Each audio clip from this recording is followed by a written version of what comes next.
es decir, que recibió un mandato de los ciudadanos y que por esta razón debo mantenerlos informados. Les propongo que iniciemos hoy un modelo distinto de comunicación, en el que el gobernador dé a conocer lo que deba comunicar y los ciudadanos y representantes de los medios comenten o pregunten con toda libertad. Es parte del esquema de transparencia que me comprometí a instaurar en este gobierno del cambio. Hoy voy a exponer a ustedes la situación financiera en la que se encuentra el gobierno del estado de Veracruz y algunas decisiones que hemos tomado para enfrentarla. Antes de pasar a este tema concreto, quiero hacer de su conocimiento que en estos primeros 11 días de gobierno hemos tomado decisiones y acuerdos que permitirán ir cambiando paulatinamente la grave situación que vivimos. En materia de seguridad pública, me he reunido ya en 3 ocasiones con el secretario de Gobernación y 2 veces con el Procurador General de la República. Antes de tomar posesión, lo hice con los secretarios de la Defensa Nacional y de Marina. Convenimos fortalecer los esquemas de coordinación para combatir a la delincuencia. Por esta razón, hemos sostenido ya 4 reuniones del Grupo de Coordinación Veracruz para analizar la problemática en materia de seguridad pública y definir acciones concretas para combatir a la delincuencia. En este grupo de coordinación participa el Ejército Mexicano, la Marina Armada de México, la Policía Federal, la Procuraduría General de la República, el CISEN, el Fiscal General del Estado, el Secretario de Seguridad Pública y el Gobernador, quien preside el grupo de coordinación. La primera de estas reuniones la celebramos la madrugada del día 1 de diciembre en Palacio de Gobierno. La segunda, el domingo 4 de diciembre en Orizaba. En la misma, acordamos iniciar de inmediato un operativo conjunto en la zona de Poza Rica, Tihuatlán, Coatzintla, Álamo y Papantla, que se ha visto muy afectada por la delincuencia. El martes 6 volvimos a reunirnos en las instalaciones militares de la Boticaria para planear un operativo de seguridad en el municipio de Jesús Carranza, donde en un enfrentamiento con las fuerzas de seguridad perdieron la vida 20 delincuentes y detuvimos a 2. Decomisamos casi 60 kilos de cocaína y 28 armas de alto poder, incluyendo una capaz de destruir un vehículo blindado. Cabe mencionar que prácticamente todos los individuos que perdieron la vida en este enfrentamiento tienen antecedentes penales y no son originarios de Veracruz, salvo 2. El día de ayer, los integrantes del grupo de coordinación volvimos a reunirnos en Poza Rica y dimos inicio a un fuerte operativo regional de seguridad que comprende precisamente Poza Rica, Tihuatlán, Coatzintla, Álamo y Papantla. Esto nos permitirá batir en corto plazo la incidencia delictiva en toda la zona. Comento adicionalmente que desde el viernes habíamos instalado ya en Álamo un operativo para proteger a productores y comercializadores de naranja que habían sido prácticamente sometidos por la delincuencia organizada al pago de extorsiones, al pago de derecho de piso, en el lugar donde se llevan a cabo las operaciones de compra-venta de cítricos. Desde el viernes ya habíamos instalado un operativo en Álamo que permitió que las actividades de compra-venta de naranja se llevaran a cabo con toda libertad y sin la presión de la delincuencia organizada. Triplicamos la presencia de fuerza pública en Álamo y el día de ayer en Poza Rica iniciamos este operativo. Todos los domingos nos reuniremos en distintos puntos del Estado para evaluar resultados, revisar la estrategia y definir nuevas acciones en materia de seguridad pública para la siguiente semana. En materia de salud, iniciamos el viernes pasado un programa de abasto emergente de medicamentos para resolver el grave problema que se presenta en todas las clínicas y hospitales. La gran mayoría apenas llega al 20% de abasto. Antes de fin de este mes, tendremos abasto superior al 90% en las claves de mayor uso y en material de curación en todas las clínicas y hospitales. Logramos recuperar una cantidad importante de recursos del Seguro Popular que estaban prácticamente perdidos. Igualmente, en materia de salud, durante la gira que llevé a cabo el domingo 4 y el lunes 5, anuncié en Soledad Atzompa la continuación de la obra del hospital de esa comunidad y el compromiso de mejorar todos los servicios de salud en la Sierra de Zongolica. Con ese propósito, el secretario de Salud estuvo el viernes pasado en Zongolica, junto con otros secretarios, atendiendo a alcaldes de la zona. Estamos analizando las prioridades de inversión para mejorar la infraestructura del sector salud y poder iniciar el año invirtiendo parte importante de los más de 1,000 millones de pesos que hasta el día de hoy hemos recuperado y que seguramente en los próximos días se acrecentarán. Se evalúa ya la posibilidad de concluir con esos recursos el hospital o torre pediátrica de la ciudad de Veracruz, que fue abandonada hace varios años y presenta afectaciones muy graves en su estructura y equipos. Esta será una decisión que tomen los técnicos. El viernes próximo, 16 de diciembre, me reuniré en la Ciudad de México con el secretario de Salud y con el director del Seguro Popular para planear acciones inmediatas en beneficio de los veracruzanos. Quiero informar a ustedes que se han perdido cientos de millones de pesos del Seguro Popular por falta de afiliación de veracruzanos y hay más de 1 millón de personas que podrían estar afiliadas al Seguro Popular. En materia de educación, informo a ustedes que me reuní con el secretario Aurelio Nuño y convenimos llevar a cabo acciones inmediatas para mejorar la calidad educativa. Veracruz se encuentra en los últimos lugares a nivel nacional.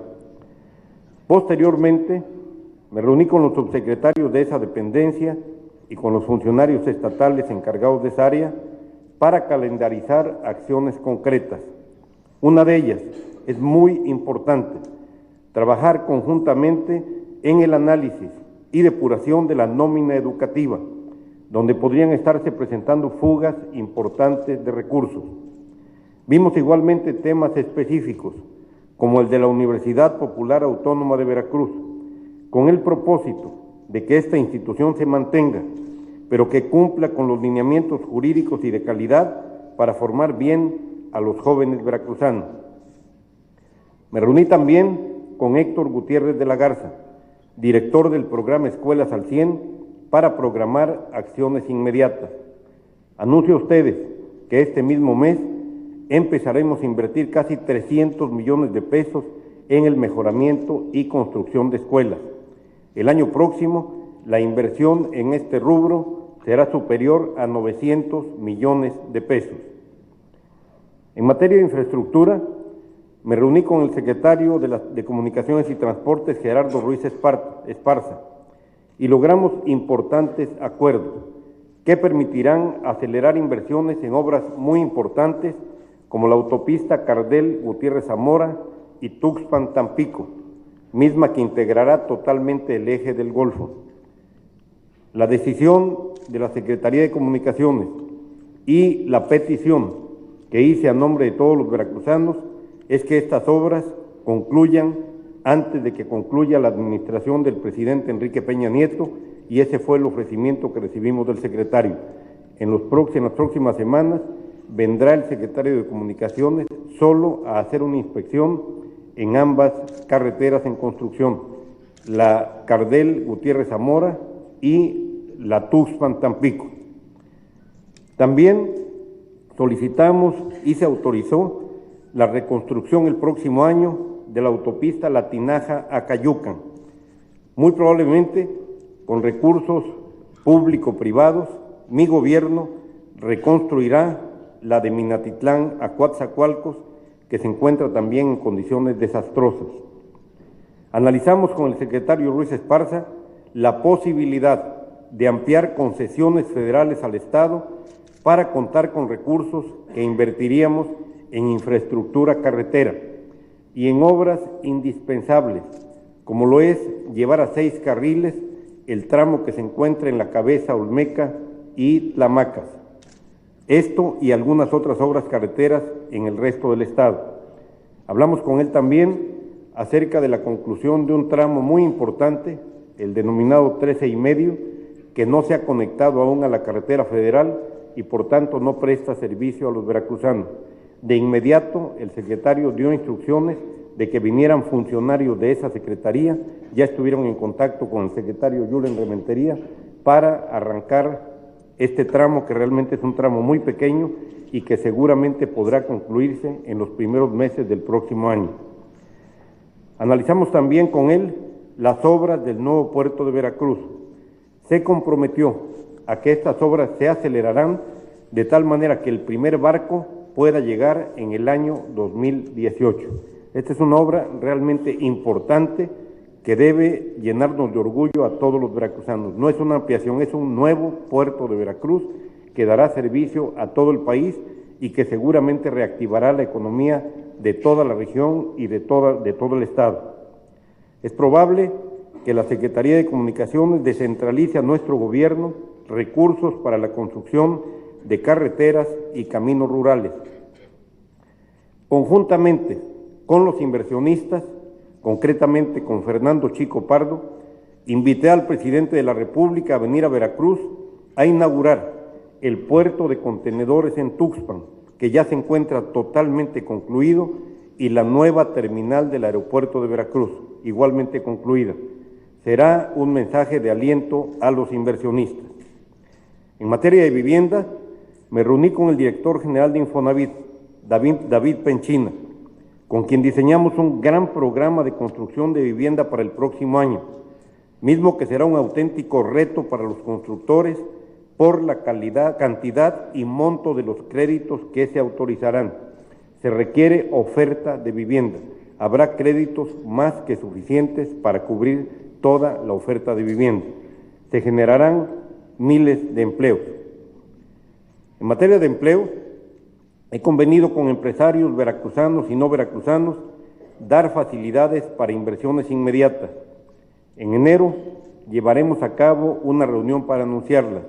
El presidente Enrique Peña Nieto se ha comprometido a asistir a esa reunión y invitar a la misma a miembros de su gabinete.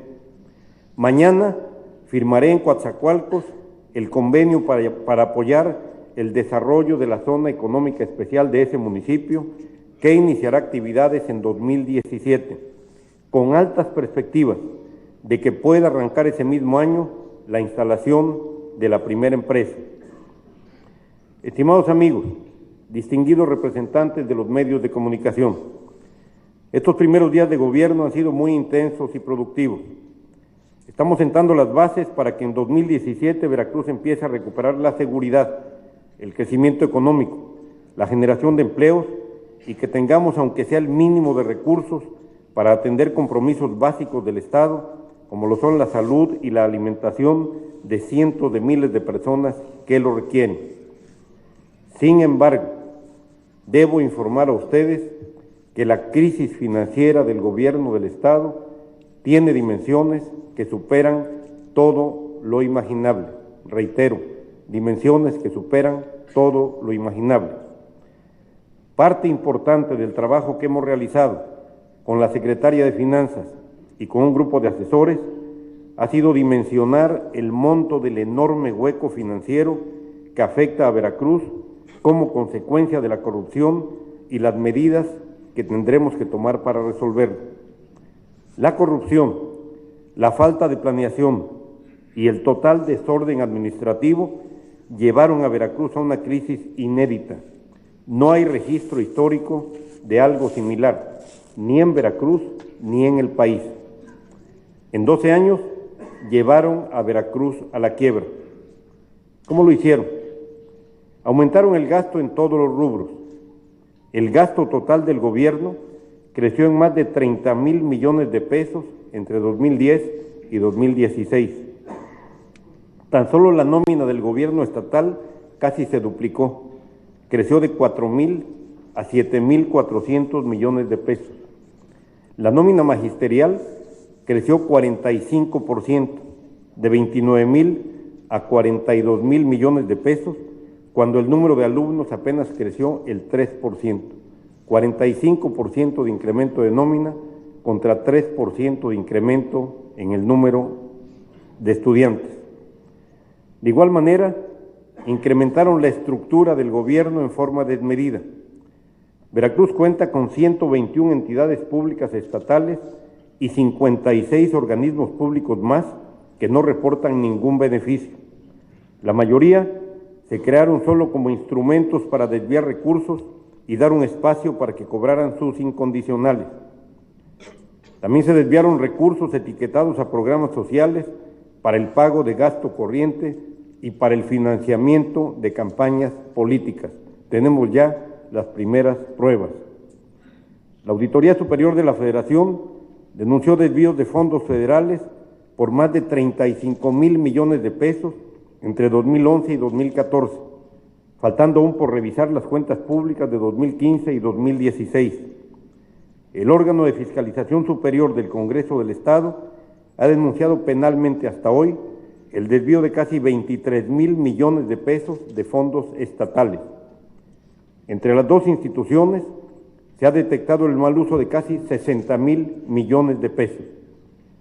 En este robo de recursos a los veracruzanos participaron más de 100 empresas fantasma, de las cuales se beneficiaron un número importante de funcionarios y dueños de algunos medios de comunicación. ¿Cómo se generó el crecimiento desmedido del gasto y el déficit que hoy nos afecta? Para encubrir los desvíos, el gobierno del Estado generó deuda de corto plazo con proveedores y contratistas y con entidades bancarias. La deuda de corto plazo hoy asciende a más de 56,000 millones de pesos. La de corto plazo, no se incluye aquí la bancaria y la bursátil. Esto es más de la mitad del presupuesto total del Estado. La mayor parte de esta deuda sí se adquirió sin respaldo presupuestal, que es un requisito de ley. Una parte importante de esta deuda de corto plazo se sigue revisando, ya que intencionalmente no se registró el total de pasivos. Cada día surge más deuda de corto plazo. Hay, hasta el día de hoy, detectados 32,000 millones de pesos que salieron de la Tesorería del Estado solo con base en un documento que decía pago urgente, sin factura, sin contrato, absolutamente nada más que un documento firmado por una persona que decía pago urgente, 32,000 millones de pesos hasta el día de hoy. Adicionalmente, se contrató deuda bancaria en condiciones muy desfavorables para el Estado. La deuda del gobierno casi se duplicó, pasó de 25,000 millones a 42,000 millones de pesos en los últimos 6 años. Fue contratada deuda de corto plazo para cubrir gastos de operación, nóminas, servicios, campañas políticas, etcétera, que posteriormente se convirtió en deuda estructurada a largo plazo. La deuda del Estado de Veracruz es más de 7 veces la deuda de Puebla, más de 7 veces, la deuda bancaria y bursátil, sin incluir la de corto plazo. Además, se pactaron tasas excesivas de interés por esta deuda, lo que hace presumir actos de corrupción en los que podrían haberse vinculado algunas instituciones bancarias y financieras. Es muy claro que existen diferencias en las tasas contratadas. Los últimos préstamos aumentaron tasas sin que hubieran cambiado las condiciones económicas o financieras del país y sin la existencia de riesgo de no pago, porque los créditos están asegurados con participaciones federales. Este es un tema que mi gobierno revisará y procederá en consecuencia. ¿Quiénes son los corresponsables de esta crisis, además de quienes ya conocemos? En este saqueo, participaron por omisión o consentimiento algunos integrantes del Poder Legislativo y Judicial locales, así como los organismos de fiscalización, control y supervisión del gobierno del Estado. Voy a dar un ejemplo de lo anterior, 2 ejemplos. El Penal de Medellín, un planetario y otras obras fueron financiadas con un crédito de Banobras por un monto de 530 millones de pesos. Los órganos de control certificaron que las obras estaban concluidas. Lo cierto es que no lo están. Este es solamente un caso en el cual los órganos de control que debían haber supervisado estrictamente el gasto público del gobierno fueron cómplices de lo que sucedió en Veracruz. La crisis del Estado no solo es una crisis financiera. Hoy tenemos una situación, me apena y me duele decirlo, de desastre social. En materia de empleo formal, Veracruz es el estado con la mayor pérdida de empleo del país en el último año y es el cuarto estado con mayor porcentaje de informalidad laboral en el país, un 70%. En materia de pobreza, Veracruz es el segundo estado a nivel nacional con mayor número de población en situación de pobreza y de pobreza extrema, 58% y 17% de la población respectivamente. Veracruz fue el estado con mayor número de secuestros en todo el país hasta el mes de septiembre de 2016, con un incremento de 32% con relación a 2015. En 2015 prácticamente se había duplicado en relación con 2014. Coatzacoalcos y Minatitlán son las ciudades con la mayor incidencia de secuestros en el país. En otro aspecto, el nivel de abasto en las farmacias de clínicas y hospitales, como lo comenté, apenas rebasa el 20%. Uno de los problemas más graves que enfrentamos es la falta de recursos para el cierre de este año. En diciembre, las obligaciones ineludibles del gobierno del Estado ascienden a más de 10,000 millones de pesos. Esto incluye el pago de sueldos y prestaciones, pago a pensionados y gastos de operación indispensables como medicinas, alimentos, combustibles y servicios básicos como energía eléctrica, servicio telefónico y de internet y otros básicos para que funcione el gobierno. Dentro de estas obligaciones ineludibles está el pago de los recursos que deben entregarse cada mes a la Universidad Veracruzana y la devolución de cuando menos una parte de los recursos que la administración anterior retuvo a los municipios y los puso también a todos en situación de crisis. Tenemos que pagar 10,000 millones de pesos, pero solo tenemos recursos disponibles por poco más de 3,000 millones de pesos. Por lo tanto, el gobierno del estado de Veracruz tendrá un déficit este mes de más de 7,000 millones de pesos, casi imposible de cubrir. ¿Qué acciones vamos a llevar a cabo para enfrentar la crisis? Como lo señalé, Veracruz vive una crisis inédita, por lo tanto requiere soluciones inéditas. Vamos a trabajar en 3 grandes líneas de acción. Primero, revisar y proponer al Congreso se modifique la estructura del presupuesto ya presentado y de las finanzas y reformar, y modificar también el modelo financiero del gobierno del Estado. Vamos a reorganizar y mejorar el funcionamiento del gobierno. Vamos a revisar y fortalecer los mecanismos de transparencia, control y rendición de cuentas. Mi gobierno mantendrá un equilibrio entre el ingreso y el gasto. El presupuesto presentado al Congreso contiene un déficit de origen que detallo a continuación. Para 2017 se prevé un presupuesto del orden de 101,000 millones de pesos. Este presupuesto considera compromisos de gasto corriente, no de inversión, de gasto corriente por 57,000 millones de pesos, es decir, más de la mitad del presupuesto se destinaría a gasto corriente. Para hacer frente a esta cifra, se cuenta solo con 36,000 millones de pesos. Es decir, de origen existe un desequilibrio presupuestal de 21,000 millones de pesos. Por esa razón, es necesario rehacer el presupuesto para 2017. Presentaré un respetuoso exhorto al Congreso del Estado para que haga una profunda revisión de esta iniciativa de presupuesto presentada por el gobierno que me antecedió. La razón por la cual los egresos son mayores que los ingresos es porque existe un desequilibrio en las finanzas del Estado que nunca fue reconocido por ninguna administración y que ahora tenemos que atender de inmediato.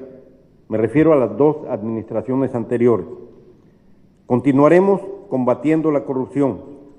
Al efecto, Solicitaré a la Fiscalía General del Estado la creación de un área específica para investigar, detener, promover sanciones y recuperar bienes y recursos en México y en el extranjero derivados de los actos de corrupción que provocaron el saqueo del Estado. Mantendremos la coordinación con la Procuraduría General de la República para alcanzar los mismos objetivos. Enviaremos al Congreso del Estado un paquete de reformas para prevenir y combatir severamente la corrupción en el marco del Sistema Nacional Anticorrupción, pero incorporando prácticas y medidas de supervisión más avanzadas. Me comprometo a que en mi gobierno no sucederán hechos de corrupción como los que llevaron a Veracruz a esta crisis. En materia de ajuste al gasto, se revisarán todas las nóminas a efecto de que quienes no trabajen no cobren. Se fincarán responsabilidades administrativas y penales a quienes incurrieron en el ilícito de cobrar sin trabajar y a quienes lo permitieron. Es un hecho ilícito. Decir aviador es decir delincuente. Se revisarán las estructuras orgánicas a fin de evitar la duplicidad de funciones para hacer más eficiente y menos costoso el gobierno. Se consolidarán las compras y la contratación de obras públicas, arrendamientos y servicios para lograr ahorros sustantivos. Se cancelarán todos los permisos y comisiones de trabajadores del Estado que se encuentran al servicio de sindicatos, funcionarios públicos o particulares. Se reducirán radicalmente los viáticos y gastos de representación. La transportación aérea en equipos propiedad del Gobierno del Estado se autorizará únicamente para el desarrollo de funciones sustantivas. Solo podrán adquirirse los vehículos necesarios para la operación de tareas de salud, seguridad pública y atención en casos de desastre. Los gastos de comunicación social se reducirán de manera significativa y se transparentarán. La Casa Veracruz, residencia del gobernador, no será utilizada como tal. Actualmente permanecen en ese lugar 50 empleados y el costo anual de mantenimiento de la Casa Veracruz era de 60 millones de pesos. Es un agravio a los veracruzanos. No la voy a utilizar. En materia de deuda, la principal deuda que tiene el gobierno es la deuda social con los veracruzanos. Revisaremos con detalle las cuentas por pagar. Aquellas que hayan derivado de actos de corrupción no se pagarán y se procederá penalmente contra quienes intenten cobrarla. Se renegociará la deuda del Estado con los bancos y se mejorarán sus condiciones. Se respetarán los compromisos adquiridos siempre y cuando no generen una situación insostenible en el Estado. Exhortaremos a los demás poderes, a los órganos autónomos del Estado y a los ayuntamientos para que igualmente disminuyan sus gastos. He enviado un exhorto al Poder Legislativo para que aplique la ley y se eliminen 236 regidurías en los 212 ayuntamientos del Estado. Esto significará un ahorro de 137 millones de pesos anuales, más de 550 millones en el siguiente cuatrienio. Pongo como ejemplo a Orizaba. Tiene 5 ediles y funciona perfectamente bien. Hay municipios que tienen 15 ediles y que funcionan no tan bien como Orizaba. Esta es nuestra realidad financiera. Este es el desastre social que nos heredaron las últimas administraciones a los veracruzanos. Tenemos que enfrentarlo unidos. Rescatar Veracruz es tarea de todos. El gobernador seguirá haciendo todo para sacar a Veracruz de la crisis. Mantendré mi demanda al gobierno federal para que participen y sean solidarios con el esfuerzo y sacrificio de los veracruzanos. Me gustaría estar aquí, frente a ustedes, y decirles que todo está bien y que nos esperan años de bonanza.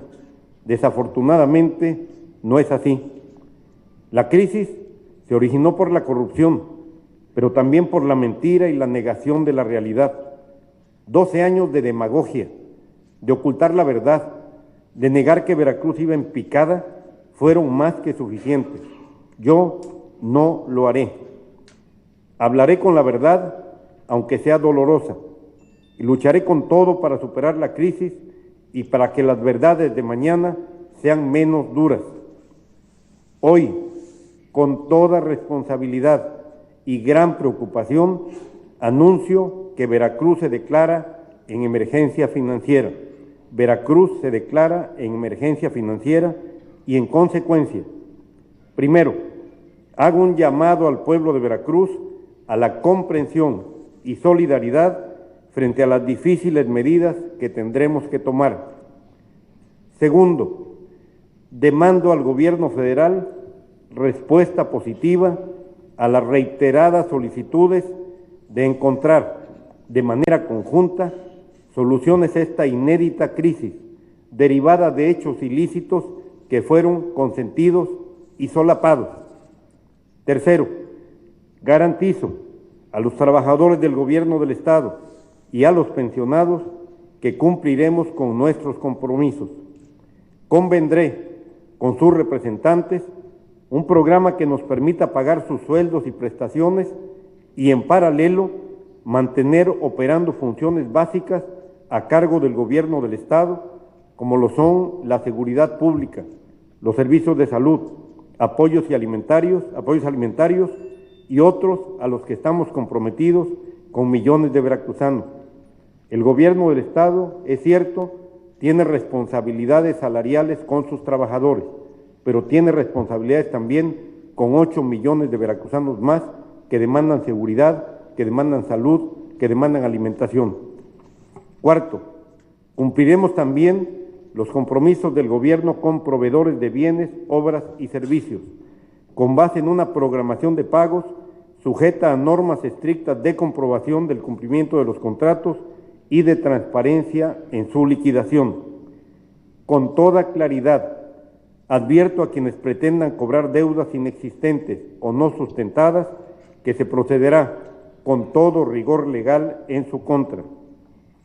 Quinto, cumpliremos igualmente nuestros compromisos con instituciones bancarias y financieras, siempre y cuando se valore la posibilidad de quitas, se ajusten las tasas de interés, se convengan tiempos de pago, considerando a partir de enero un lapso de cuando menos 6 años con un servicio de la deuda acorde a la crisis financiera que vive el Estado de Veracruz. Muy queridos veracruzanos, nunca en nuestra historia tan pocos hicieron daño a tantos. Quienes llevaron a Veracruz a esta situación de desastre pagarán las consecuencias legales. No habrá impunidad. Una vez más lo reitero, no habrá perdón ni olvido. El pueblo de Veracruz no tiene por qué padecer los efectos de la conducta delictiva de la banda que se apoderó su gobierno desde el año 2004 hasta noviembre de 2016. Haré todo lo que se requiera para salir de esta emergencia y para que Veracruz vuelva a ser un referente positivo de desarrollo, bienestar, justicia social y seguridad. Sé que para lograrlo cuento con el apoyo de todas las veracruzanas y de todos los veracruzanos. Muchas gracias y estoy a su disposición por si desean preguntar algo.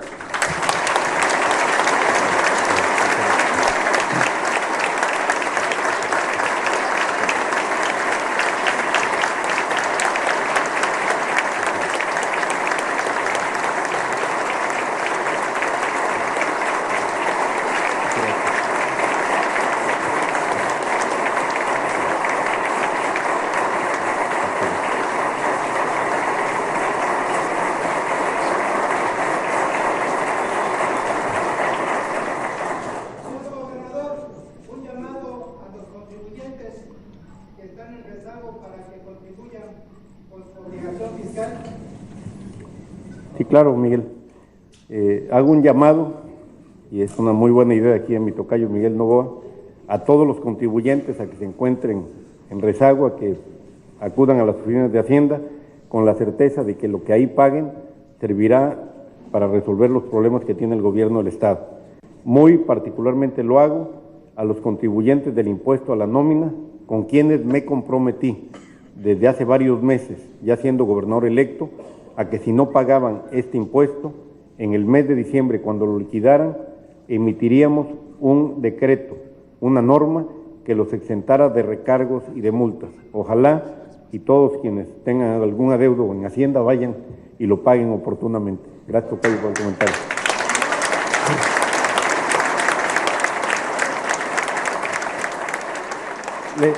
Les comentaba que la idea es que si alguno de los presentes, sea medio de comunicación, uno desea hacer alguna pregunta, con mucho gusto. A ver.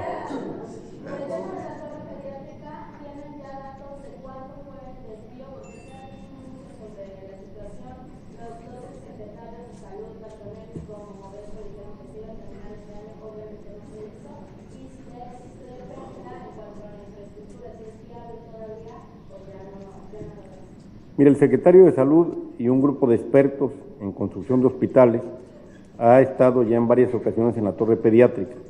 Se ha hecho un análisis a fondo de este proyecto, de este edificio que está medio construido desde hace varios años, y han llegado a algunas conclusiones previas.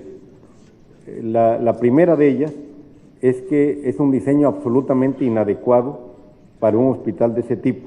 El hospital está construido en un terreno de 900 metros, 30 por 30. Es un hospital vertical que no es lo mejor, lo más adecuado para un hospital de estas características. Las instalaciones, la división interna no es tampoco la más adecuada, y algo que se aprecia a simple vista es que los equipos que se adquirieron se dejaron a la intemperie y están destruidos. Adicionalmente, el constructor reclama una cifra multimillonaria que señala que se le adeuda. Es un proyecto que para concluirlo requiere de varios cientos de millones de pesos. Tenemos que actuar con toda responsabilidad. Cada peso que invirtamos tiene que ser un peso bien pensado. Yo quisiera decirles hoy, vamos a concluir la torre pediátrica y seguramente sería una gran noticia. Para mí también lo sería. Pero lo que tenemos que hacer es ver si realmente esa torre pediátrica es un proyecto que deba concluirse o que debamos invertir los recursos en algún otro hospital para mejorar las áreas de pediatría, para mejorar las áreas de atención a niños, que será prioridad.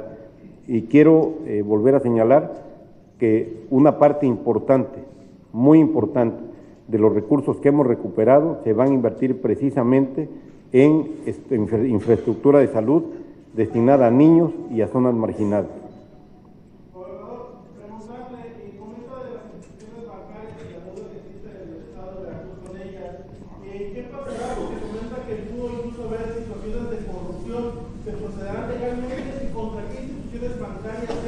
¿Y a qué se refiere en específico con respecto a estos actos de corrupción por parte de las posibles instituciones bancarias? ¿A esos qué, perdón?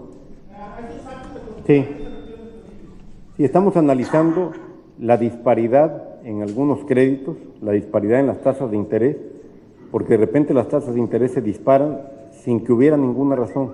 No había cambio de condiciones económicas en el país, las calificaciones a los créditos de Veracruz no eran calificaciones tan bajas como lo son hoy, y esto da un indicio de que pudo haber habido algún arreglo fuera de la ley para incrementar las tasas a cambio de obtener algún beneficio. No tenemos más que indicios. Lo que he dicho es que vamos a profundizar en este análisis y obviamente al reestructurar los créditos, al reestructurar la deuda bancaria de Veracruz, este dato será muy, pero muy relevante. ¿A quién podría haber beneficiado estos aumentos de ingresos? Bueno, a quienes se beneficiaron de la desgracia de Veracruz, a los mismos.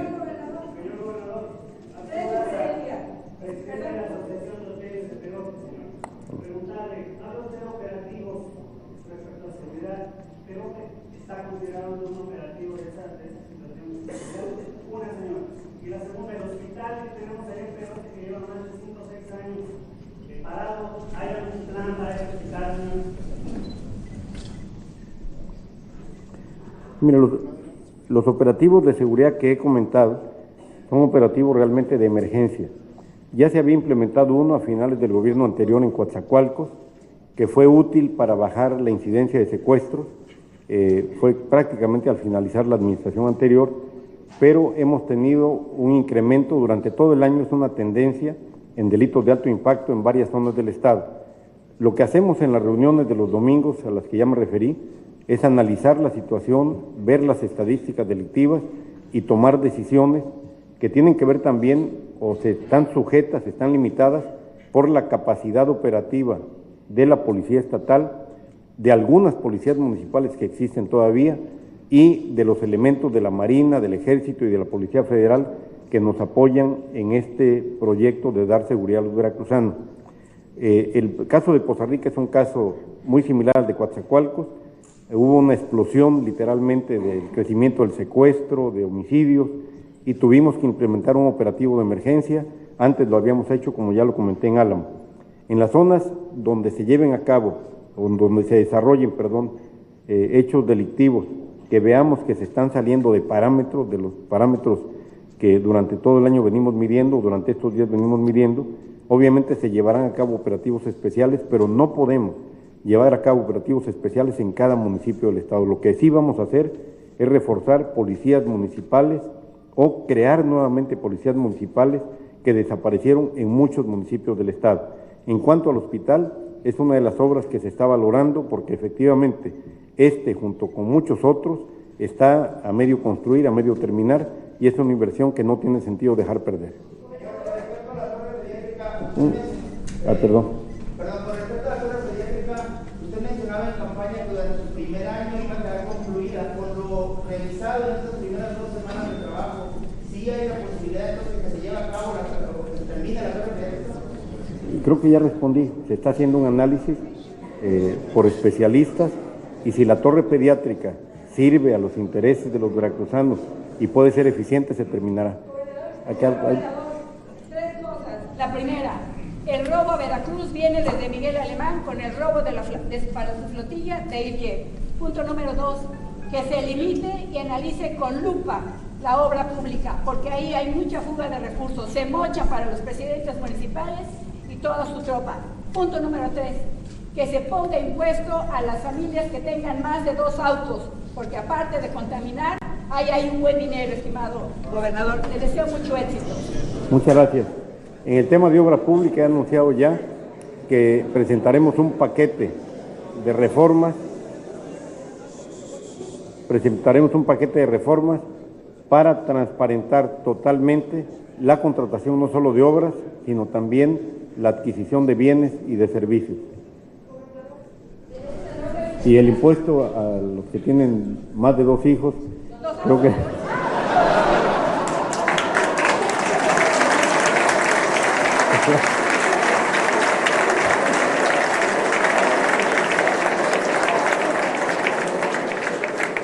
Lo pagaría con gusto porque tengo 3.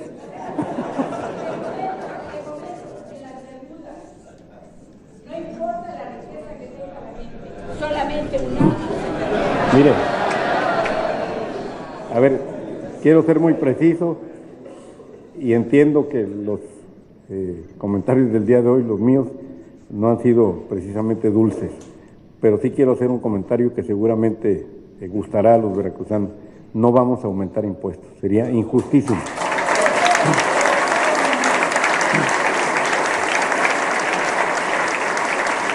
Mario.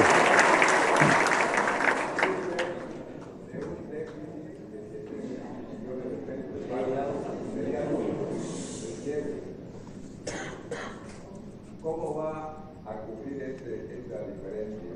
Porque son de altísima prioridad los salarios y prestaciones, sobre todo para los maestros. Si tienes alguna idea, Mario, bienvenida. No es cierto, es broma. Sí, claro que estamos trabajando en ello. A ver, yo quisiera comentarles el tema, sí, evidentemente es el tema de los salarios. El tema de los salarios a los maestros, a los policías, a los médicos, a las enfermeras, a las secretarias, a todos los empleados del sector público.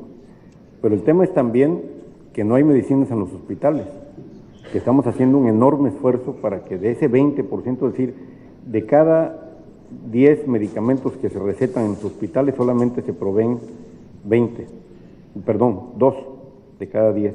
Y el resto o lo tiene que comprar la persona o simplemente no lo toma.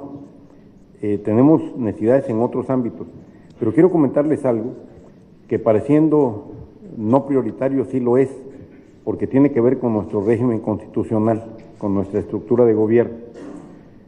Por la razón que ustedes quieran, y yo fui de los que me opuse, se estableció un calendario electoral en el cual el gobernador fuera electo en 2016 solo para 2 años, y en 2017 se llevaran a cabo nuevamente elecciones para presidentes municipales por 4 años, y en 2018 otra vez elecciones para gobernador, diputados locales, etcétera. Cada elección le cuesta al gobierno del estado, solo la organización de la elección, 750 millones de pesos, 750 millones de pesos, es decir, lo que se le tiene que dar al órgano electoral para que capacite, para que compre papelería, para que pague sueldos, para que pague boletos, son 750 millones de pesos. Esto es mucho más que lo que tienen de presupuesto todos los municipios de las zonas serranas del estado. Si nosotros no le pagamos al órgano electoral, simplemente no había elecciones para ayuntamientos en Veracruz y se rompería totalmente nuestro modelo constitucional de gobierno. Lo tenemos que pagar, por eso hablamos de obligaciones ineludibles.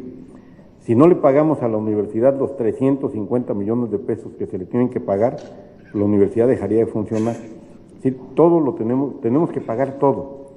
Si no le pagamos a los municipios los casi 3,000 millones de pesos que les fueron robados, hay que decirlo, me apena de repente decirlo, pero esa es la realidad. Les robaron a los municipios de todos los partidos, de todos los colores, en total casi 3,000 millones de pesos. Buena parte de este dinero era para pagar nómina, otra parte para hacer obras, para continuar obras. Los municipios le reclaman al gobierno del estado, no a Miguel Ángel Yunes. Yo tengo que actuar institucionalmente y responder a esa demanda de los municipios. Hemos convenido con ellos pagarles cuando menos una parte para que no se pierdan recursos federales anualizados. Estos recursos que si no se ejercen cuando menos parcialmente en el año fiscal para el cual fueron presupuestados, simplemente se pierden. Sería una lástima que se perdieran estos recursos. De por sí es muy limitada la capacidad financiera de los municipios. Entonces hay obligaciones de pago ineludibles, no hay manera de no pagar. Y además tenemos el compromiso de hacerlo. Yo me he comprometido que lo vamos a hacer. ¿Qué es lo que estamos analizando? Y créanme que nos ha llevado muchas, pero muchas horas de trabajo.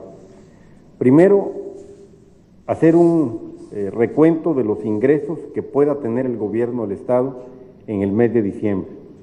Segundo, una reserva para el pago de aguinaldos, que es de aproximadamente 1,000 millones de pesos.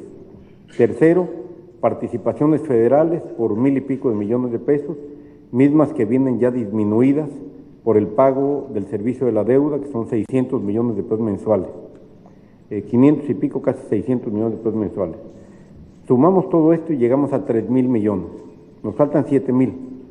Estamos pidiendo que el gobierno federal nos apoye. Obviamente no nos va a dar 7,000 millones el gobierno federal. Sí quiero decirles que nuestra demanda al gobierno federal está bien sustentada. El año pasado, en diciembre, le entregaron al entonces gobernador Javier Duarte 3,750 millones de pesos para que cerrara el ejercicio fiscal. Tenemos los documentos y se los hemos presentado al secretario de Hacienda. Lo que pedimos es que nos entreguen cuando menos lo mismo, 3,750 millones de pesos. No pedimos más, pedimos exactamente el mismo trato. Con esto el déficit se reduciría, quedaría en aproximadamente 3,000 y pico, y probablemente, si no tenemos otra alternativa, tengamos que pedir un crédito de corto plazo. Es decir, un crédito que esta administración pague 3 meses antes de que concluya en el año 2018. Yo no le voy a heredar más deudas a las administraciones siguientes. Si no queda de otra, lo haremos. Sin embargo, lo que hemos planteado, y lo he dicho el día de hoy, es que vamos a programar los pagos. Quiero decirles, y se los agradezco mucho, que todos los miembros del gabinete legal y ampliado que están aquí presentes y el gobernador, no cobraremos nuestro sueldo hasta en tanto no haya recursos.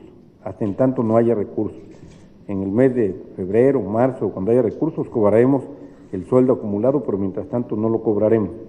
A los trabajadores trataremos de pagarles lo más posible en el mes de diciembre, y trataremos de convenir también con ellos un programa de pagos que no exceda del mes de febrero. Pedimos su comprensión, no hay de otra, literalmente no hay de otra.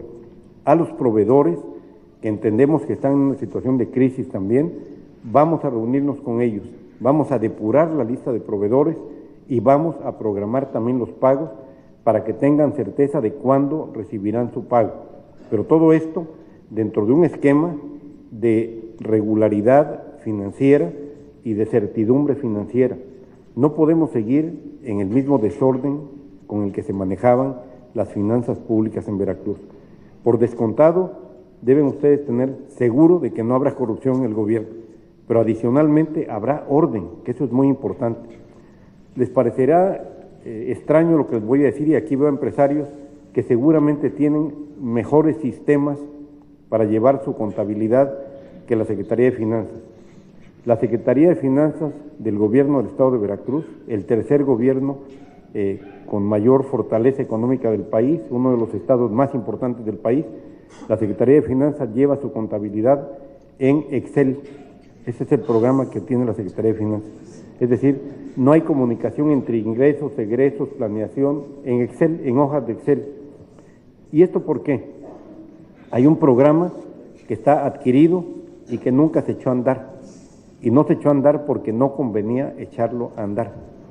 Solamente así se puede explicar el hecho de que en la cuenta pública 2015 se haya informado que la deuda de corto plazo era de 3,000 millones de pesos en 2015, y en la de 2016 se informó que la deuda de corto plazo era de 46,000 millones de pesos.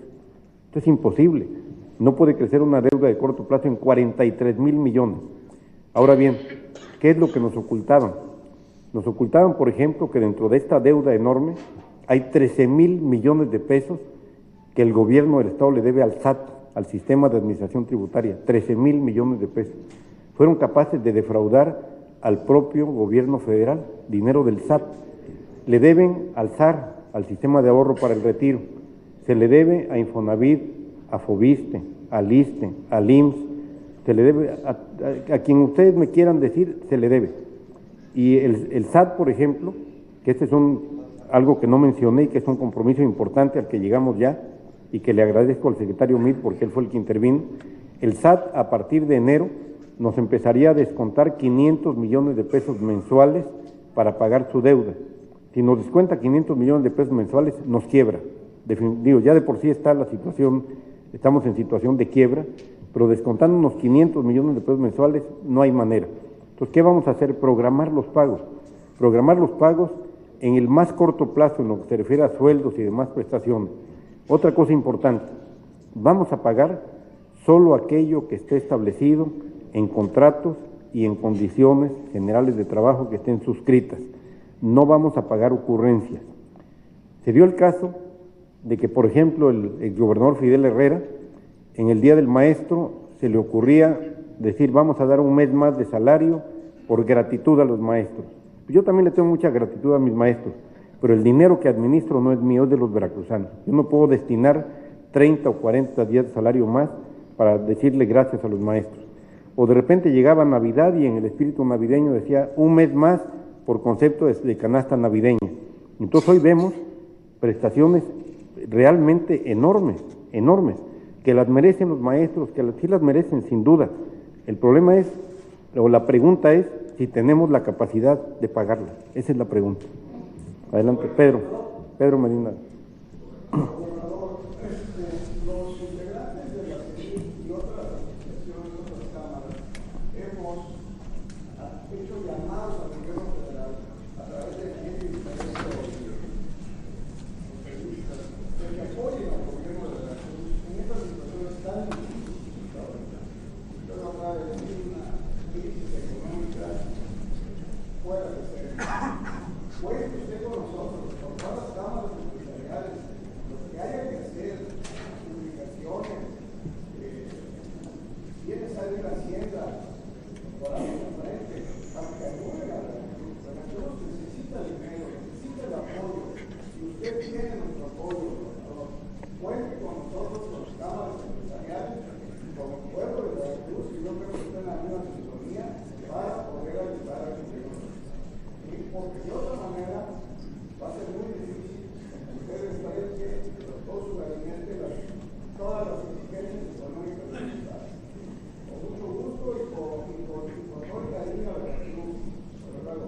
Muchas gracias, Pedro. Sí, efectivamente.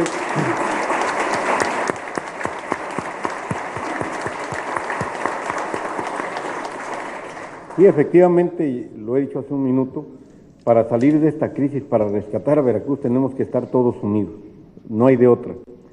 Miren, yo tomé la decisión, y se lo he comunicado a los miembros del gabinete, de que no participaremos en apoyo a partidos políticos, no participaremos en tareas políticas, no nos meteremos obviamente a financiar campañas, no, la instrucción es no. Y les pongo un ejemplo.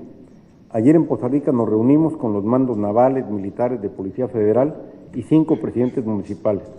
Uno, el de Poza Rica, era del PRI, otro, el de Naranjos, el de Álamo, era del PAN, o es del PAN, 3 más del PRD, Coatzintla, Tihuatlán y Papantla. Y fue una reunión perfectamente coordinada, sin que nadie hablara de temas partidistas, sin que nadie hablara de temas políticos. Hoy, en este momento de Veracruz, necesitamos estar unidos todos. Yo he convocado a personas militantes de todos los partidos, absolutamente de todos, a que entendamos la situación y a que nos pongamos de acuerdo para superar esta crisis. Solamente así vamos a salir adelante. Yo aprecio mucho tu apoyo, Pedro, tu comentario, y te digo que sí es indispensable que llamemos la atención del gobierno federal sobre este tema. Yo no me he aburrido, he insistido muchísimo ante el gobierno federal en que la crisis de Veracruz tiene 2 características. Primero, es inédita en cuanto al monto. Segundo, es inédita en cuanto al origen. Nunca en la vida, nunca en la historia del país se había dado una situación de crisis tan severa, de crisis financiera tan severa, provocada por actos de corrupción. Nunca. Y le he dicho al presidente Peña y le he dicho a los funcionarios, no se le puede decir a los veracruzanos que los vamos a endeudar con 30 o 40 mil millones más para pagar lo que se debe, cuando los veracruzanos lo que exigen es que se haga justicia. Hoy, si yo me comprometiera a contratar 30 o 40 mil millones de deuda para pagar todo, simplemente todos los recursos que tenemos destinados a medicinas, a seguridad pública, se irían en el servicio de la deuda. Me dicen, oye, pero contrátala y tienes 2 años de gracia y que empiecen a pagar al 3er año. No es porque yo no vaya a pagar, no sea dentro de mi administración, sería un acto de irresponsabilidad absoluta contratar 30 o 40 mil millones de deuda y en lugar de pagar 6 mil millones de servicio de la deuda al año, pagar 12 mil y dejarle el paquete a las futuras generaciones, no a los futuros gobernadores, a las futuras generaciones de veracruzanos. No lo voy a hacer, por eso sí les pido que nos ayuden, que nos apoyen a todos, para que el gobierno federal voltee a ver Veracruz, porque además hay razones para demandarle al gobierno federal que voltee a ver Veracruz. Veracruz aporta muchísimo, y hay una adicional. Se sabía lo que estaba pasando en Veracruz y no se actuó, esa es la realidad. Se sabía y no se actuó. ¿Por qué razón? No quiero profundizar en eso. Simplemente dejaron que las cosas corrieran hasta llegar el momento en que ya no se pudo sostener más esta situación y hoy estamos enfrentando esto y tiene que intervenir el gobierno federal en apoyo de los veracruzanos. Muchas gracias, Pedro, y claro que acepto tu apoyo. Muchas gracias.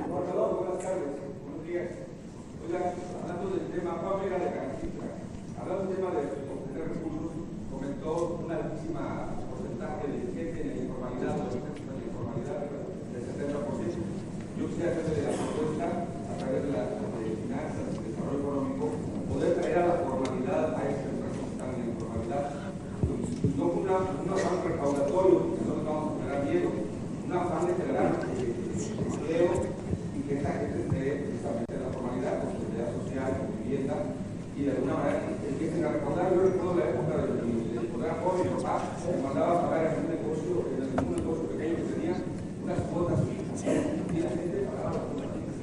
No sé, antes eran 600 pesos, creo que 1,000, 2,000 pesos, pero para el afán de poder recaudar. Es una propuesta para poder tener, creo que el sector empresarial, ¿dónde diríamos dónde hay oportunidad para poder tener los datos?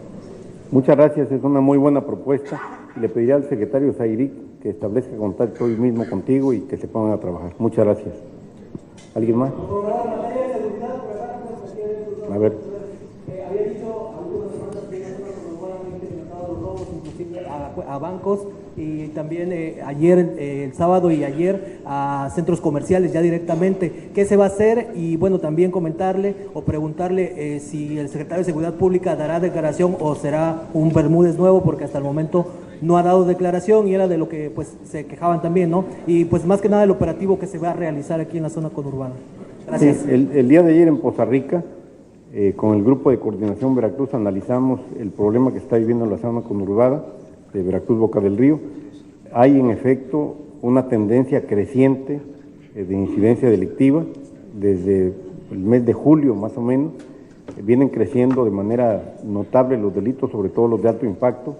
Hay un enfrentamiento entre grupos de delincuentes organizados en esta zona que están tratando de tener hegemonía en la zona, y esto provoca una situación de inseguridad, de preocupación entre los veracruzanos muy justificada, que de ninguna manera negamos.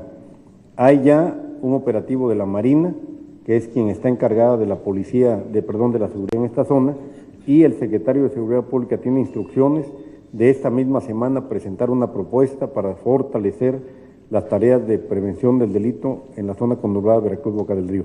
En el tema de las declaraciones, el secretario hará declaraciones cuando las deba hacer. No pretendemos de ninguna manera ser un gobierno que declare todos los días cualquier cosa y en la banqueta. El gobierno debe comunicar, eso es lo que tiene que hacer, comunicar, escuchar, responder, pero no sin sentido, no en cualquier momento, no en cualquier lugar. Los secretarios tienen la obligación, y los integrantes del gabinete ampliado tienen la obligación de comunicar, y una de las primeras instrucciones que recibieron fue estar en contacto con la sociedad, pero hacerlo de manera ordenada, comunicar y responder. El secretario de Seguridad estará siempre a disposición, pero dentro de un orden que tiene que ver con comunicar bien, con informar bien. Adelante.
Coincido totalmente contigo.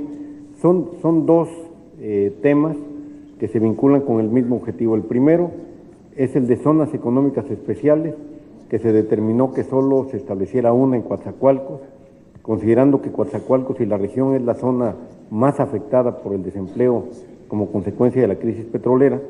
Yo he planteado que se tiene que ampliar hacia Poza Rica esta consideración de zona económica especial, que genera una serie de ventajas fiscales para quienes llegan a establecerse ahí.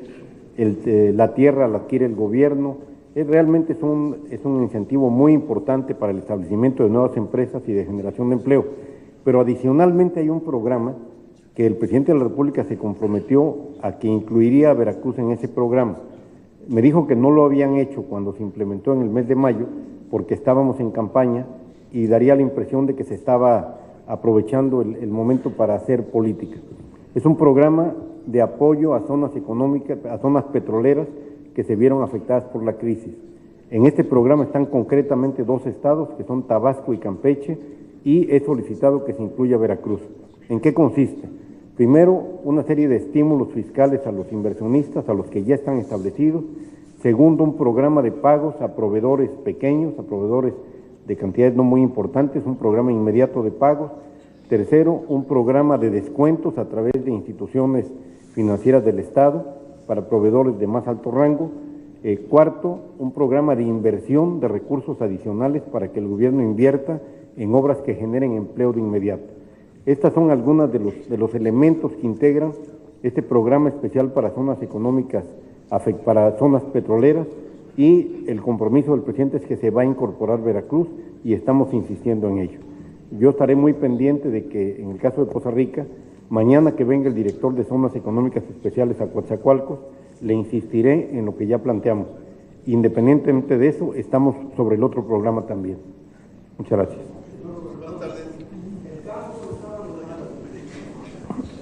Está abandonado y la razón principal es la extorsión a los productores. El campo podría ser el granero de la República, el campo de Veracruz, pero hay problemas con los productores. Han secuestrado, los han matado a varios, sobre todo en la zona de Isla, por allá, Loma Bonita, toda esa zona, y creo que podíamos aprovechar para darle instrucciones y hacer que el campo sea productivo. Tiene usted toda la razón, señor Ralero. No se ha puesto atención al campo. Las políticas públicas hacia el campo fueron realmente políticas públicas con enfoque partidista, no con un enfoque institucional. El doctor Joaquín Guzmán, que es el secretario de esta área tan importante, ya ha definido una serie de acciones que tienen que ver en primer lugar con las actividades más importantes que se desarrollan en el campo veracruzano, algunas de las cuales, por cierto, se encuentran en un buen momento. Por ejemplo, la agroindustria azucarera se encuentra en muy buen momento. El doctor Guzmán ya está en contacto con los industriales, con los productores, y vamos a hacer lo que tengamos que hacer desde el gobierno para apoyar esta actividad que le da ingresos a más de 1 millón de veracruzanos en empleo directo, productores de caña o comerciantes que viven en las zonas de los ingenios establecidos en Veracruz. La actividad citrícola va más o menos bien, y la actividad ganadera en efecto está siendo afectada por problemas de abigeato, por problemas de extorsión, por problemas de inseguridad y algún problema también de tipo sanitario que impide a los productores de ganado de la zona sur del estado exportar ganado. Estamos trabajando, el doctor Guzmán es una gente que conoce muy bien los temas del campo y que seguramente atenderá con una visión totalmente institucional de política pública el apoyo del gobierno del estado al campo. Quiero anunciar a ustedes, y esto me parece muy relevante, que el día de hoy a la 1 de la tarde, por instrucciones del presidente de la República, nos reuniremos los funcionarios estatales aquí presentes con todos los delegados federales, todos. Aquí mismo nos reuniremos para coordinar acciones. Y una acción muy importante que tenemos que coordinar tiene que ver precisamente con la actividad agropecuaria. Hay muchos recursos del gobierno federal y muy pocos en el gobierno del estado. Lo que tenemos que lograr es que esos recursos del gobierno federal se aprovechen de manera eficiente y vayan a las áreas que realmente lo requieren y que lleguen a los productores. El problema también es que lo poco que tenía el gobierno del estado no llegaba a los productores. Hoy habrá mecanismos que permitan entregar directamente los recursos a los productores y no a organizaciones políticas. Esa no es una función del gobierno. Gobernador, la nómina estudiantil por aviadores, publicada, ¿empieza a trabajar rápido porque es una orden? Sí, es una de las tareas que vamos a llevar a cabo, que ya estamos llevando a cabo, tanto con la Secretaría de Educación Pública en lo que se refiere a la nómina magisterial, como con las demás áreas del Estado. Hay nóminas definitivamente que no tienen razón de ser, muy cargadas. Vamos a llevar a cabo un proceso de depuración y aquí quiero ser muy claro, quien trabaje va a conservar su trabajo, quien no haya trabajado o no trabaje no tiene por qué estar en la nómina, es un fraude, eso no puede ser. No, pues allá hay una persona allá atrás, perdón.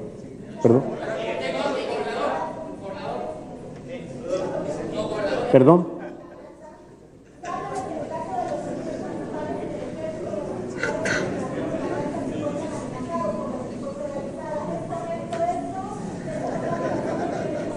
Es totalmente falso.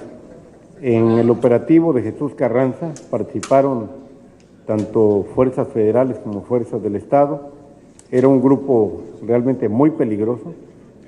Agredieron a unos policías estatales que se trasladaban en una patrulla estatal la policía pidió refuerzos a fuerzas federales, se enfrentaron y en un primer enfrentamiento perdieron la vida 3, después otros 3, después 14, y cuando se hizo la identificación de los cuerpos y de la identidad de las personas, encontramos que la mayor parte son de Reynosa, algunos de Nayarit y algunos otros de Monterrey. Uno incluso tiene domicilio en San Antonio, Texas. Y se hizo una revisión de antecedentes penales y prácticamente todos tienen antecedentes penales. Es una banda realmente peligrosa, tenían 28 armas de alto poder, incluyendo una Barrett calibre 50 que es capaz de destruir un carro con cualquier blindaje, y creo que lo que hizo el Estado mexicano con todas las fuerzas de seguridad es correcto. Se tiene que actuar con firmeza, no podemos frente a la delincuencia ser débiles. Por acá hay una persona. Buenos días, Canacitra Jalapa. Nosotros como empresarios de Jalapa y del estado de Veracruz, acabamos de mencionar que va a tener la reunión con los delegados federales, y lo que pedimos es también que todas las obras y toda la infraestructura que se haga para Veracruz sea para las empresas veracruzanas, porque eso tuvimos el grave problema con la anterior administración, de que empresas de Puebla, de Monterrey, de México llegaban a construir aquí. Y ahora lo que queremos es que sean empresas 100% veracruzanas y que realmente tributen aquí también en el estado de Veracruz y que realmente tengan un arraigo al menos de 5 o de 7 años para que puedan servir también para Veracruz. Eso es un punto. Y el otro punto que es también que queremos, es muy preocupante de todo este desfalco que se vino para el estado de Veracruz, y que ahorita los mandos, hubo desfalco desde la cabeza, altos mandos y altos y medios mandos, en donde realmente también se robaron todo. También yo creo que tendría que ver con lupa realmente a todos esos directores, por ejemplo, administrativos de cada dependencia, que hoy por hoy, dicen por ahí, están estúpidamente ricos y realmente despilfarraron todo para Veracruz. Queremos también esa mano fuerte para esas personas que realmente no se dieron, pero que realmente tienen muchísimo dinero y que todos se llevaron todo el dinero de Veracruz. Gracias. Muchas gracias. A ver, el tema de que todas las obras y todas las adquisiciones sean para empresarios veracruzanos, yo comparto ese deseo. Lo que estamos haciendo es buscar la vía jurídica para lograrlo, porque sobre todo cuando se trata de la aplicación de recursos federales que el Estado aplica, que el Estado ejerce, la legislación es una legislación que no permite establecer en la convocatoria que solo podrán participar empresas veracruzanas o asentadas en Veracruz.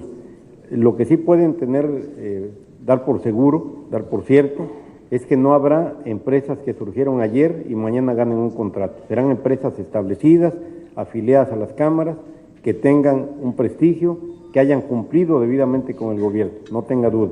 Y en cuanto a la lupa, no es lupa, lo que estamos aplicando es un microscopio y estamos aplicándolo con todo.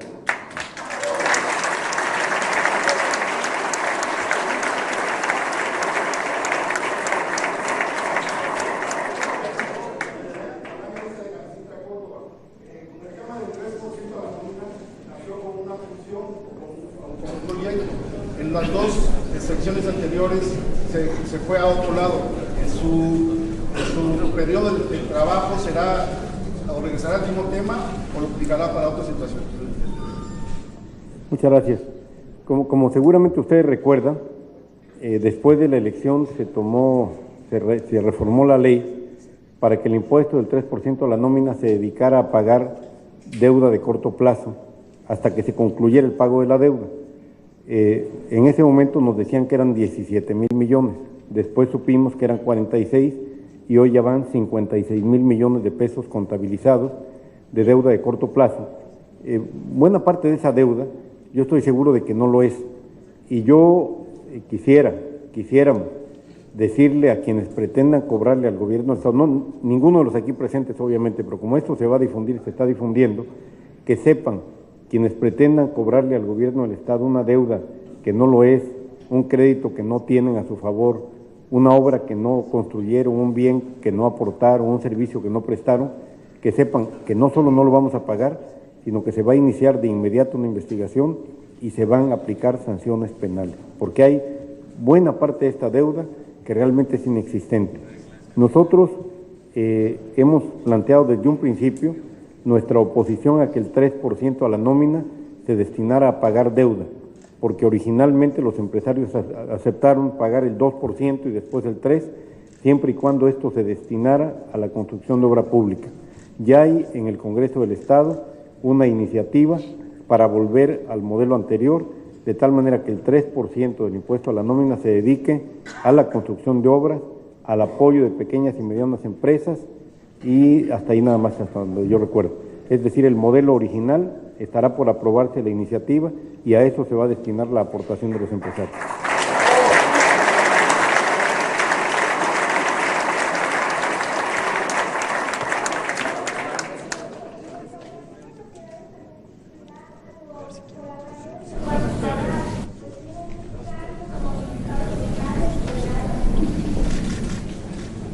No incluirá, ya incluyó.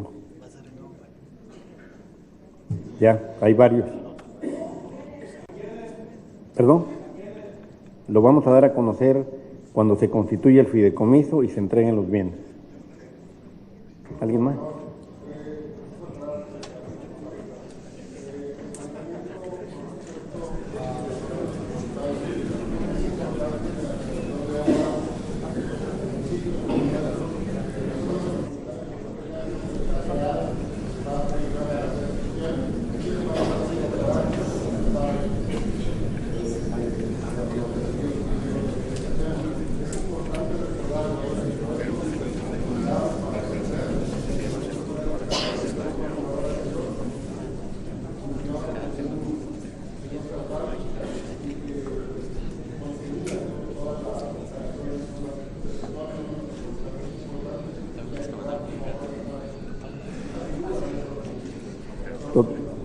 Totalmente de acuerdo. Veracruz tiene 9 zonas metropolitanas.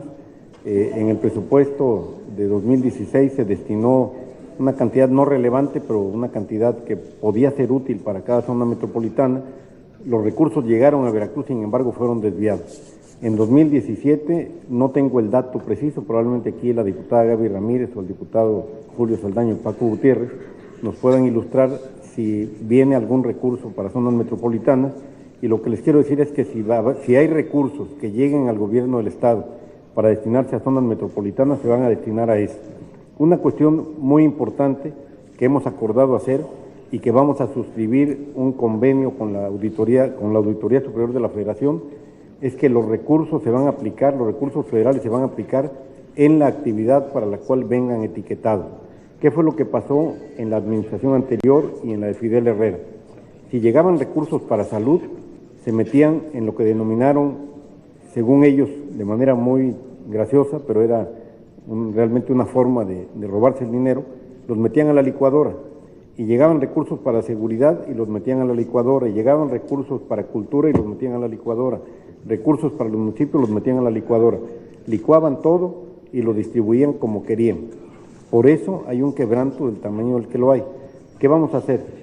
Vamos a convenir con la Auditoría Superior de la Federación auditorías de acompañamiento. Conforme vayan llegando los recursos para salud, los recursos se van a auditar en el proceso de su aplicación. No tendremos que esperar 2 años para conocer el resultado de la revisión de la cuenta pública. De esta manera garantizamos que los recursos se apliquen en lo que se deben aplicar.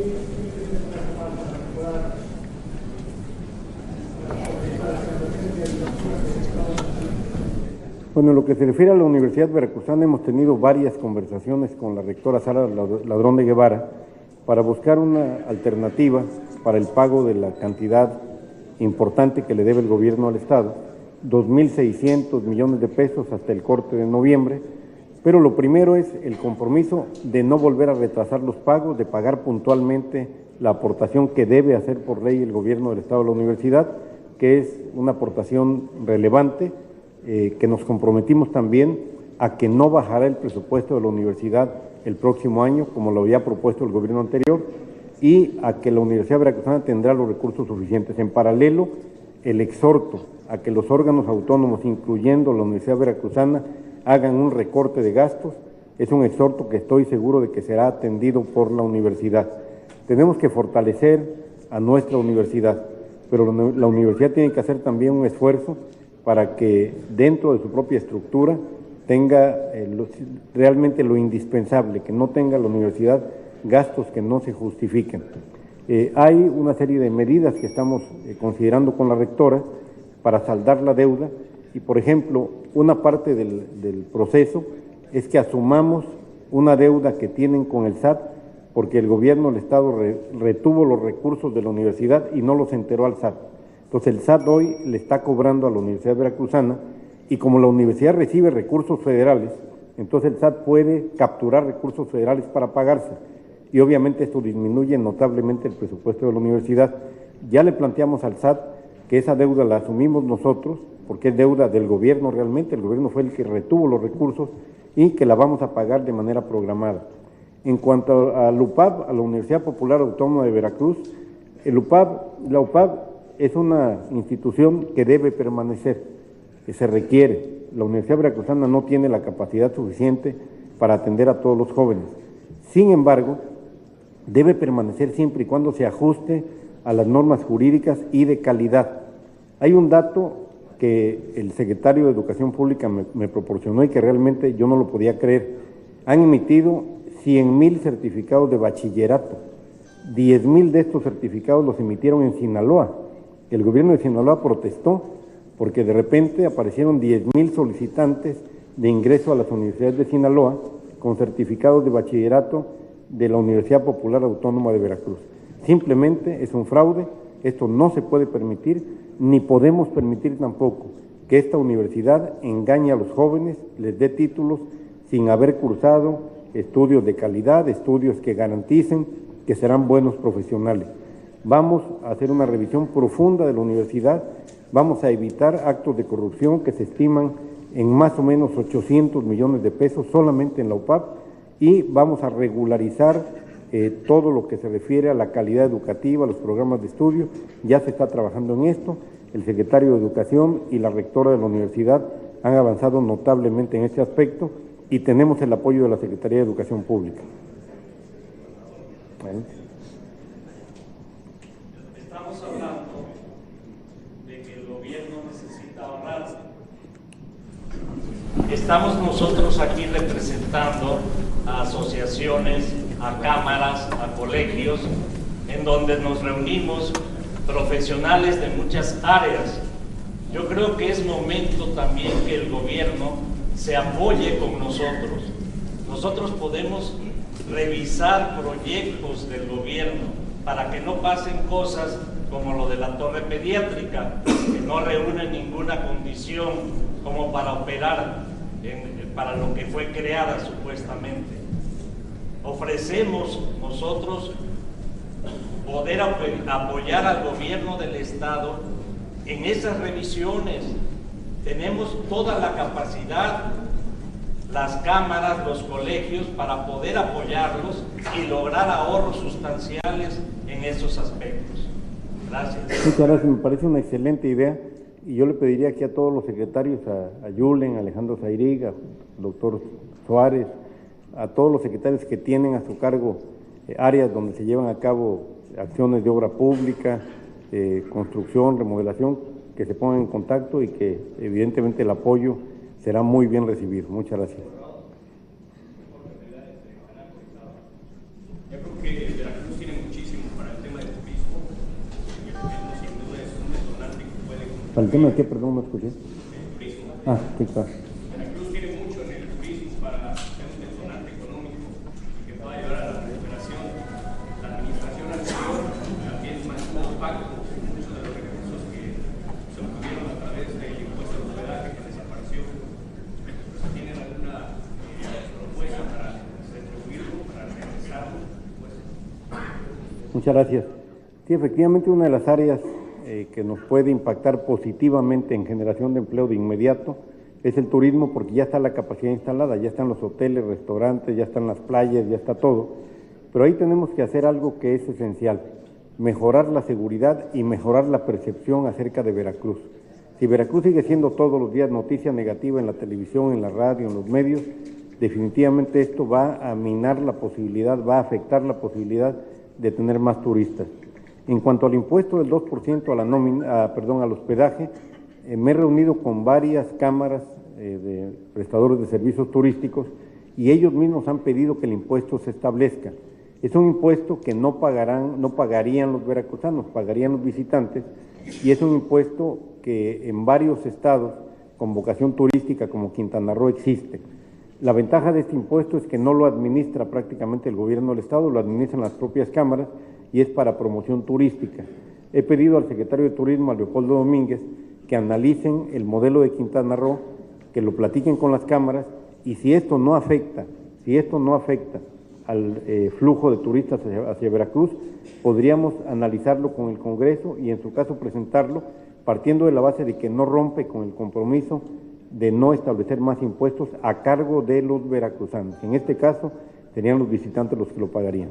Gobernador, en materia de seguridad, se ha incrementado el índice de accidentes tanto en carreteras como en las calles de las ciudades en el estado de Veracruz. En otros estados, para poder obtener una licencia de manejo, se requiere primero aprobar un curso.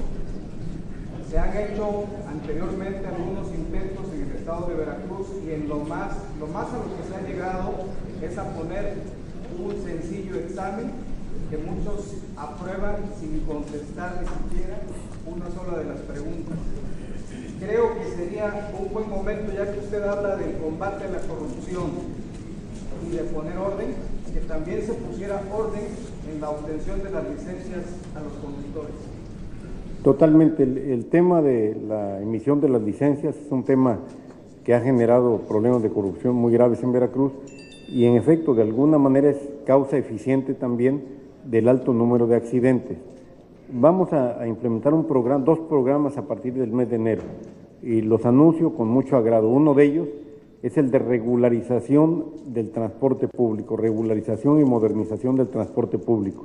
Para que tengamos una idea, cuando yo dejé la Secretaría de Gobierno en 1997, en Banderilla había 2 taxis, hoy hay 1,000.